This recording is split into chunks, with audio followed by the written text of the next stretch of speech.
आइए हम आपको इस स्टोरी के माध्यम से लेकर चलते हैं छतरपुर जिले के एक छोटे से गांव अमरोनिया के एक आदिवासी परिवार में। नाम रूबी आदिवासी है। हम अमरोनिया के रहने वाले हैं।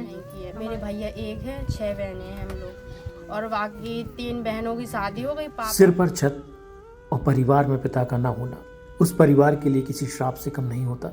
हमारे पापा जी नहीं है, हमारे पास पक्का मकान भी नहीं है, मकान है भी उसके पास छत भी नहीं है। एक कमरा है तो बेटा पड़ता है, हम झुग्गी झोपड़ी में रहते हैं। कि हमारा भी मकान ऐसा हो कि हम भी थोड़ी हमारा घर अच्छा होता, क्योंकि हमारे फ्रेंड लोग का तो बहुत अच्छा घर है और रात भर सो भी नहीं पाते हैं जैसे जिस टाइम बारिश होती है। नीतू और रूबी 2 बहनें जिनकी पिता की मृत्यु कुछ वर्ष पूर्व बीमारी के चलते हो चुकी है। पापा जी को उल्टी सूजन की बीमारी थी जो पहले से ही थी।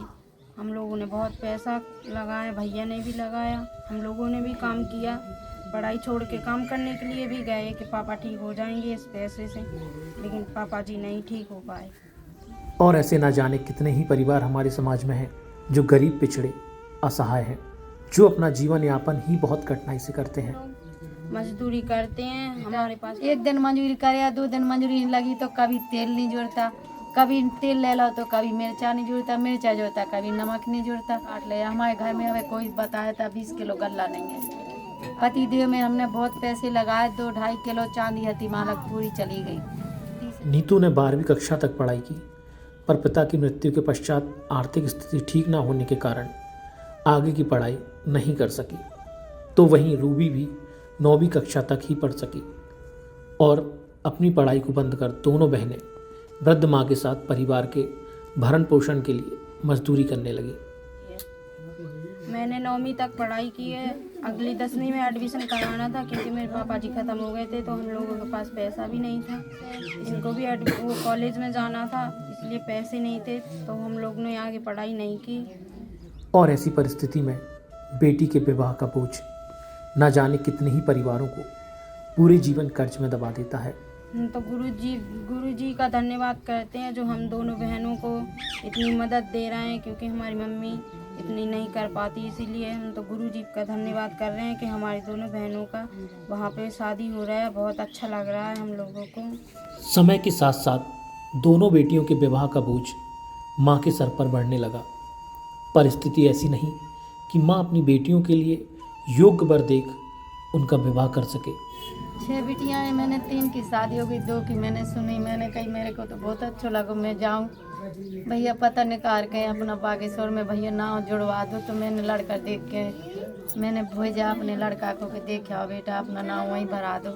मैं तो बहुत मजबूरी हूँ, ना मेरा घर ना मकान, एक लड़का है मेरे को। देखो लड़का भला संग दे रहा है, बहू नहीं संग दे रही। कहते हैं जिसका दुनिया में कोई नहीं होता उसका ईश्वर होता है। महाशिवरात्रि पर आयोजित कन्या विवाह महोत्सव में रूबी एवं नीतू दोनों का विवाह संपन्न होने जा रहा है।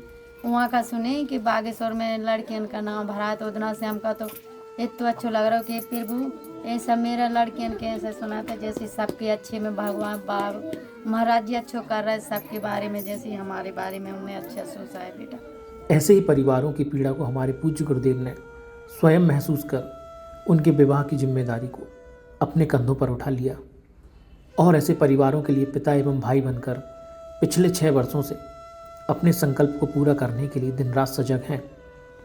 100-150 की मजूरी में का कमाइए, का लगाइए, का लड़ियन की शादी करिए। महाराज जी तुम्हारे तो हम चंदन तने गिरे, तुमने बहुत अच्छो करो हमारे बारे में और सभी के बारे में, जितनी लड़कियन की शादी की सोची सभी के बारे में बहुत अच्छो करो।